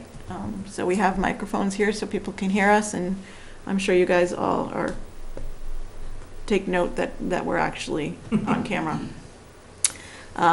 If you don't understand something, municipal government, I'm still just learning, and I've been in municipal government since 2008. So if you guys have any questions whatsoever, just ask. That last line, I think, is incorrect, Why? because I think people do expect you to know everything. They do. I, however, What do I not. found. I, however, do not expect you to know everything. Right to know law, there's a Maine Freedom of Access Act. So you guys all need, within 120 days of taking office, to complete your training, which will tell you about the Freedom of Access Act. You can meet the requirements by reviewing their FAQ and then completing the form that says that you have done that. I think, Todd, you've done that. And I did it for you did it, comp but you committee, need but to I do need to it do for it selectmen again. too. Yeah. The other option is MMA does set forth classes for elected officials. Obviously, it's probably hard for you guys to necessarily go to them, but you're welcome to go to them. And if you're looking at MMA and there's other classes that you guys are interested in taking, the town will certainly send you to them. They have some at night sometimes too, because Yeah, the years past, elected, I've been to. the elected officials ones are nice. You know, a They lot actually of feed you too. yeah, they do. They feed you very well. Last week's spaghetti, but it was good. Yeah, yeah. But I see a lot of elected officials at some of my trainings because people want to know what I know. Public meetings, anything, any function that affects any or all citizens of the state by any board, commission, agency, or authority of any county, municipality, school district, or any regional or other political administrative subdivision is a public meeting, and people need to be allowed to attend. As such, we have to notice our meetings. Generally, it's just a place where it can be readily available. In our case, it's usually the website. We don't need to do an agenda. I do an agenda, and but legally we don't need to do an agenda. And we have to keep a record of our meetings. If there are 3 members of you outside of a meeting and you are discussing transactions or political transactions of the town business, then that is considered a public meeting. And you need to not do that. And you can do that with email too. Like you can break the law by doing email chains. You don't gotta worry about me with email. Yeah, well, where you're discussing different things. So the best thing to probably do is to ask me a question, and I'll disseminate information to all of you, because I think you guys should all have the information anyways. We do have the right to have executive sessions. 3 out of 5 of you have to vote to go into an executive session. Personnel executive sessions, the person who is in the executive session has the right to have it as an open session if they want. So you have to do the motion, and we will have a couple of those executive sessions this evening. These are the basic reasons for an executive session. There's personnel, where a public discussion could harm an employee's reputation. So any kind of issues in the office or public works have to be done in executive session. Pay for us does not have to be done in executive session. The reason being is it's public knowledge how much we get paid. Real estate economic development projects, you've probably seen this sometimes in executive session. We'll discuss tax acquired properties and what we're going to do with the tax acquired properties. That's basically the only time that we use this one, because we don't have any commercial development projects in town. Labor contracts, we don't really have that many labor contracts in town, but, if we do end up having them, who knows? And consultation with legal counsel. Now, that generally means that you have to have either the legal counsel present at the meeting, or you have to have them on the phone. So, those are the basics. Sorry, Todd, I'm trying to hurry through this.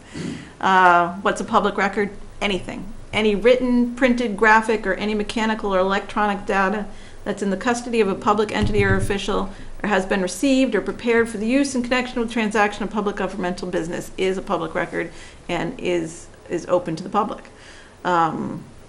Any person has the right to inspect a public record. They usually request it. We're allowed to charge a certain amount of money after the first hour. If it takes us more than an hour to compile the records, we can charge people for that. But we have to tell them how much we're going to charge it before we do it. And there are limitations to that. So that includes any of your emails, texts, or other written correspondence you send or receive through any medium. So don't erase anything. Don't create anything. And don't create anything. There you go. So you know this. All right, so your major duty of the select board is the budget. Every year you guys get the budget. The town runs on a calendar year. I'm interested too to look into changing that to fiscal year, but it's not as simple as we would like. We get the authority from the previous warrant to spend up to 1/3 of the previous year's budget before town meeting, which is how we can have town meeting the first of Saturday in April. We have the operating costs, the capital costs, education and county. Education and county we don't include in our budget because we have no say over them. They're tax assessments, so we have no control. I think I'm just going to probably skip right past that one then. Most of our general fund budget comes from property taxes. The rest come from excise taxes and other fees. And then sometimes some of it comes from the government.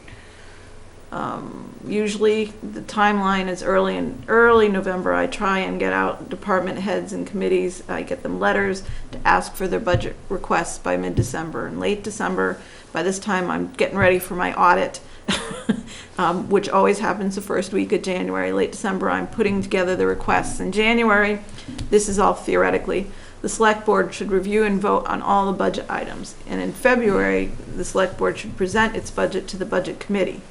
And obviously, if you can speed this up a little bit, that works too. So prior to March 1st, ideally, the warrant should be set. And the warrant should be signed so that we can put it into the town report and get it printed in advance of town meeting. And I usually try and get it out there 2 weeks before town meeting.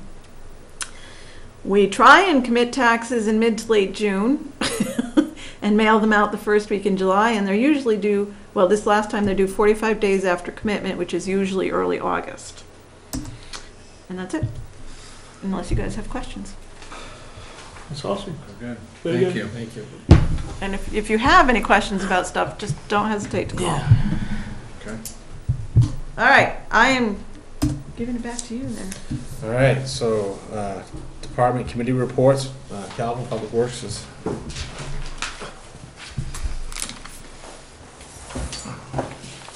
I don't think you guys saw these. I'll keep that one. Disregard the raindrops. Just forgot them. Is that where you went? You went back to get these? Raindrops. See, you good now? That's good.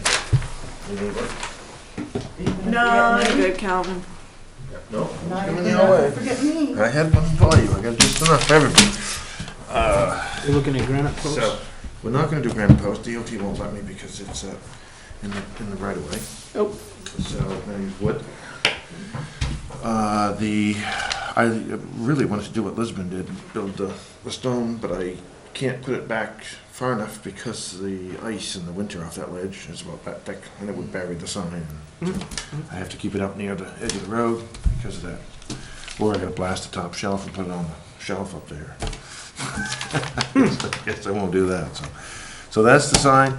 I went and paid the deposit today, 50% down, $1,700. This will be hand carved I don't know if it's hand carved, but it's carved. Mhm. And Yeah. 18 karat inlay gold leaf lettering, and so that's what it looks like. It's the town seal. I like it. So It's nice. they're trying to find somebody to weld the brackets, those black brackets on either side, because the guy that does the welding passed away this year. So I said, I don't know, but it was in the price, so all I know is so they're gonna find someone to weld it. Oh, the sign guy's gonna find somebody? Who's they? The sign people, Carrot Signs. Garrett. Okay. They're putting in the post. Nope, we're gonna put in the post. Yeah. They're gonna select 4x4 PT or something. Wicked good. So, Six. but I'll make it look Work with that. decent. I'll make it look good. Was that a public works budget item to do the sign? And so are you planning to, like, do another sign next year for another major road in That was our town? plan. Budget for that, yep, Get okay, one on good. the Auburn 136, get one on the Yep. Freeport side. Yep. Start to have some civic pride. Do one a year or something like that? That's what we had discussed, yeah. Well, I saw Lisbon sign up, and I'm kinda competitive, so I said, well, if they, There's the Joneses again. Yeah. if their roads are bare, mine are gonna be bare. And if they- Well, I just want to, I think it's a good idea people come in to take some pride and ownership, and so. This is a progress report, yeah, I need these.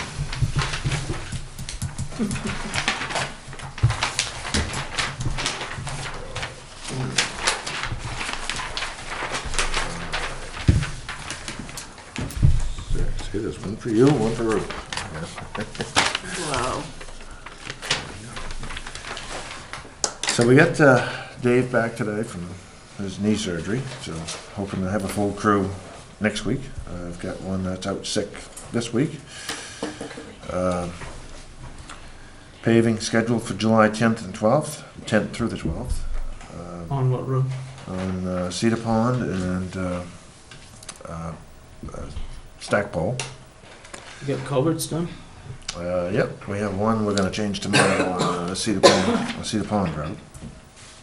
One left to do across pipe. So we're, Stackpole, the other end of Stackpole Road's all done? All new culverts? well, we didn't have any to do, they were all like 15 years old, they're all plastic. I've inspected them all. Okay. So I they're didn't good. realize.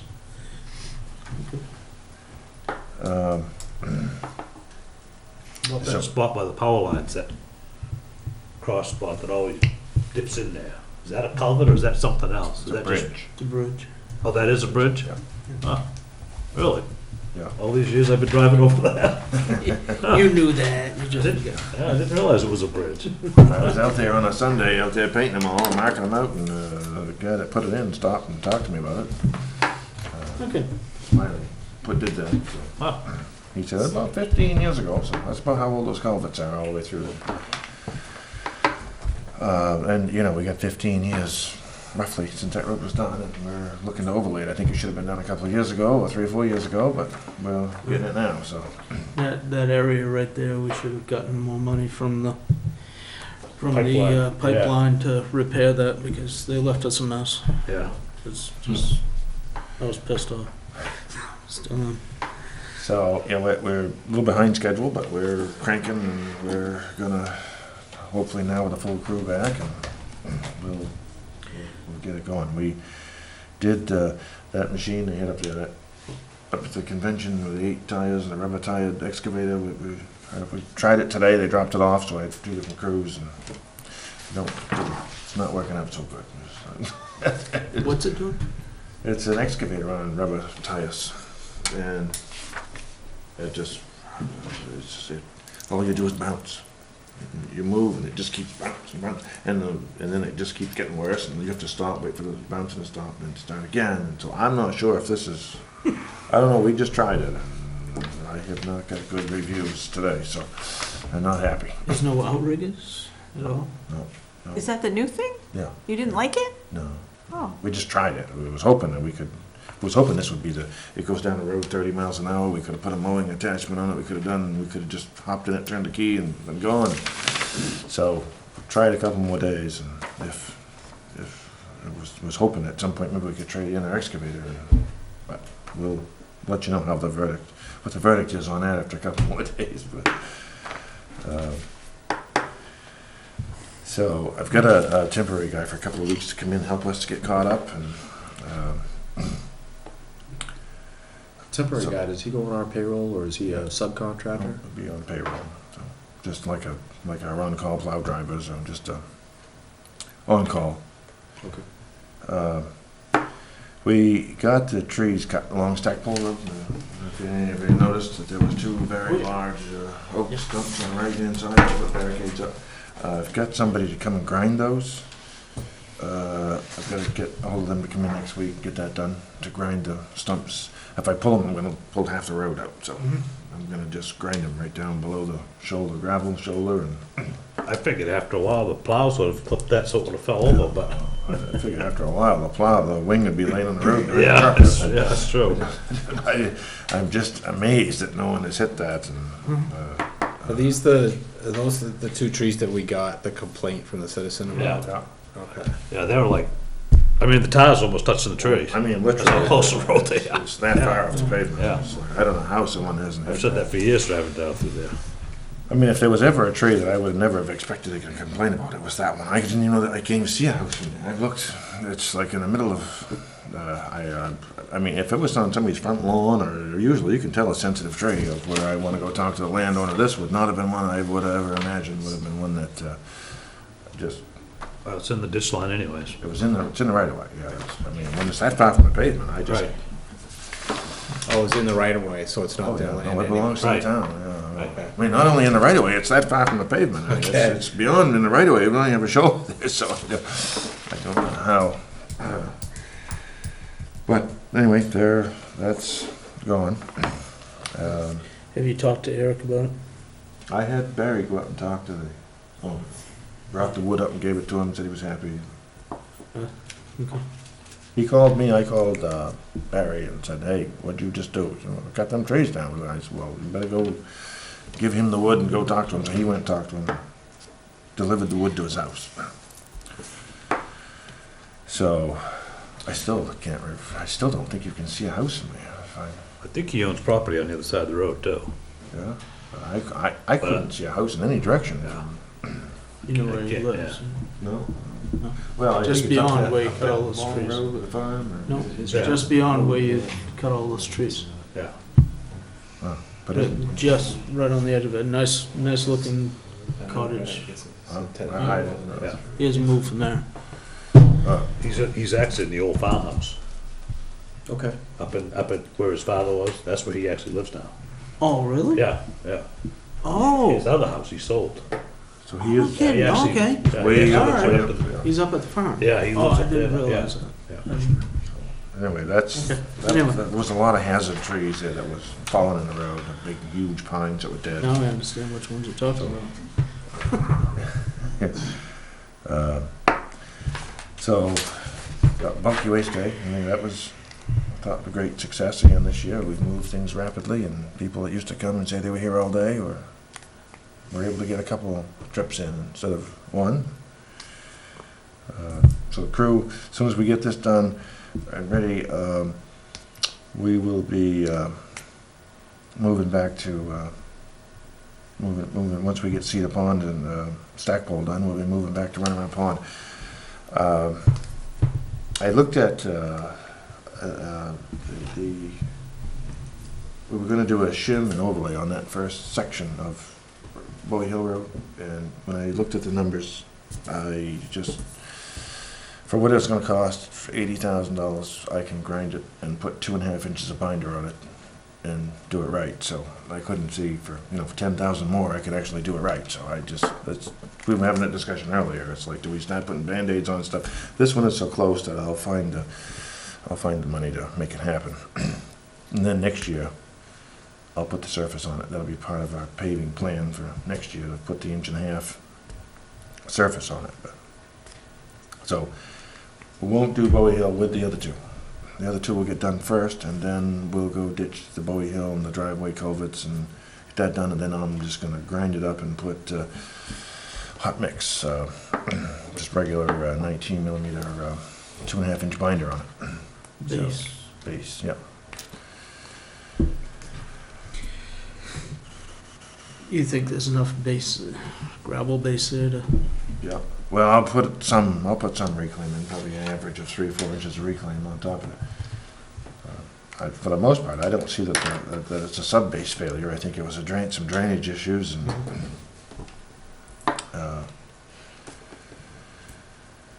just things that didn't get taken care of. Drainage is the biggest thing. Yeah. Well, there's a swamp right back on the other side of that too. It's been there forever. Drain the swamp. Yeah. So the engineer's done, we did the bridge, we got from the bridge, from the engineer, from the 2 crossings on on Auburn Pownell Road. We're gonna go out and do some test bits on July 5th to size, so they can do some soil testing to size the footing. Who's the engineer? A.H. Hodson Engineering. So, I'm gonna go out and do that. The numbers came back for the bridge. Originally, if you look at that quote I had given you at $48,000 a piece for the structures, they came back at $29,000 a piece. So, there's about $40,000 right there that will be less. We were glad to hear that number, but before it was a budget number, so now we've You're tightened talking that up. multi-plate structure. Yeah. So that'll be, and we're also looking at a possible prefab altogether and have That's- delivered. That's what I thought you. Yeah. Okay. But regardless, it's gonna have a foundation, so. So I paid for the sign, I gave you that already. The gazebo is still gonna be painted, so I don't know, how much money do you have left in that account? Probably enough for paint. Paint. Well, it's gonna be painted badly. The roof is wooden cedar shingles, and they're all, I don't know if it's cedar, but whatever they are, shingles. Oh, they're Wood. They're And- white cedar, yes. Yeah, they're all warped, and I'm afraid if we stepped on them, they would just crumble, so we'd have to do it from, we've gotta get those sealed, so I'd have to get a lift, go up and Spray it. spray it from the lift, as we don't What mind. about the seats and stuff? That And that'll have to be painted too. Yeah. wasn't part of the deal? No. And the floor should be stripped, power washed, and that was painted. Yeah, that was. It was never primed, and it's just peeling off, and I guess it was done by the prisoners, Shannon told me, Yeah, they were, yeah. so it needs to be done right, so if anybody knows anybody that wants to paint. I'm not telling any of those prisoners they didn't do it right. If anybody knows anybody, I'll see if we can get time later this summer, we'll see if it happens. We don't have a power washer, do we? Yep. We do. Well, we can take care of that part of it anyways. Yep. So, and some of those, the shrubs, those flowering quints up by the Route 9 side, Route 136 side, probably started as one small bush, and now it's just, Yeah, they need to be trimmed back. they need to be parted out, cut back, and the idea was people could sit there during the parade, and then once I got up there and actually sat on it, you can't even see the road, so. Yeah. It really, I think, we ought to take some of those out and move them somewhere. Yeah. So that's about all I got. Anyone have questions? We talked about at some point maybe kind of taking that banking that's down there and kind of filling that in. I don't know if we've really thought much about it since that conversation, but is that something that, I mean, it's not critical, but if we can kind of fill that, because that drops right off right back there, kind of fill that in with some of that fill we've gotten around, we could kind of make it a little bit more flat for people that are hanging out there, and that's all our property. And if I remember right, we looked into that, and filling that, it isn't gonna affect anything, whether it's water, drainage, nothing else, so. I mean, I wouldn't make that a priority, but I mean, if we, at some point when we got a minute or two that we could, I've always been interested, the Boy Scouts put in an electrical outlet there. It would be really cool to have concerts on the bandstand during the summertime. People don't even necessarily need to be in front of the bandstand. You could be anywhere on the lawn and Right. hear. yeah. what you're looking at. That's just something we could think about down the I'm road. in, man, I'll go with you.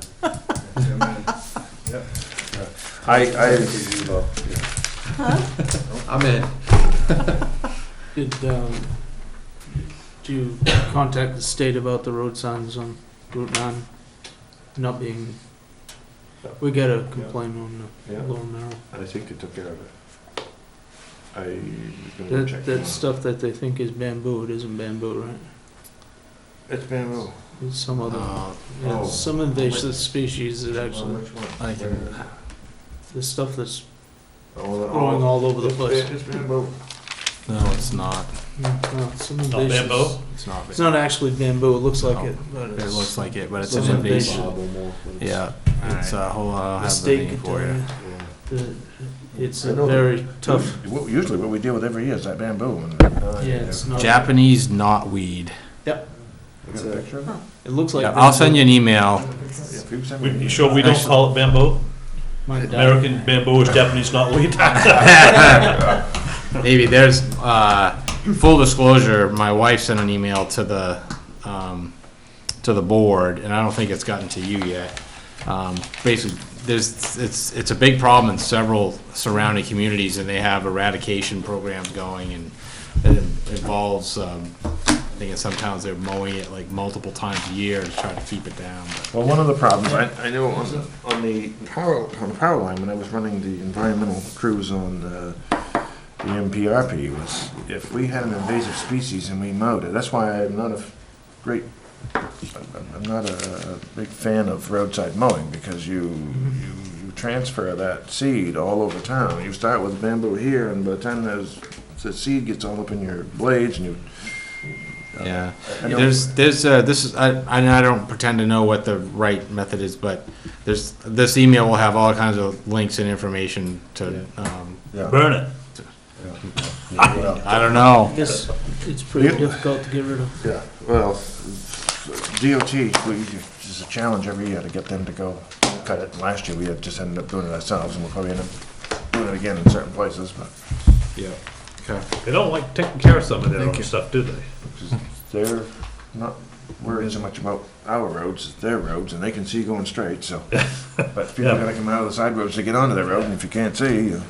Well, I'm talking about like that big hole that keeps showing up on their road at the end of my road, that they don't seem to Oh, yeah, want to fix. yeah, and I appreciate you getting back to me about that. Thank you. I mean, I think they filled it last year, because I mentioned it Oh, a you couple did, times. you did, right? We ended up doing it again, so. Okay. Okay, anything else, Calvin? Good? All right. Ruth, did you have anything else? I think I've just about had my Yeah, I allotment. was gonna say, I bet Thanks, you. we appreciate that. Okay. That was good, good presentation. Yeah, really good. Good homework. Thank you. Yeah. Okay, upcoming meetings, regular selectmen's meetings held, next one Tuesday, July 11th at 6:30 and Tuesday, July 25th at 6:30 PM. And July 11th, when it's in Hawaii? Yes. Yeah, sure, Are you Skyping in? yeah. Yeah. No, So, all right, so I'll take a motion to go into executive session pursuant to 1 MRSA 4056A personnel. So moved. Is there a no, second? nothing with you. Mark, second. All in favor?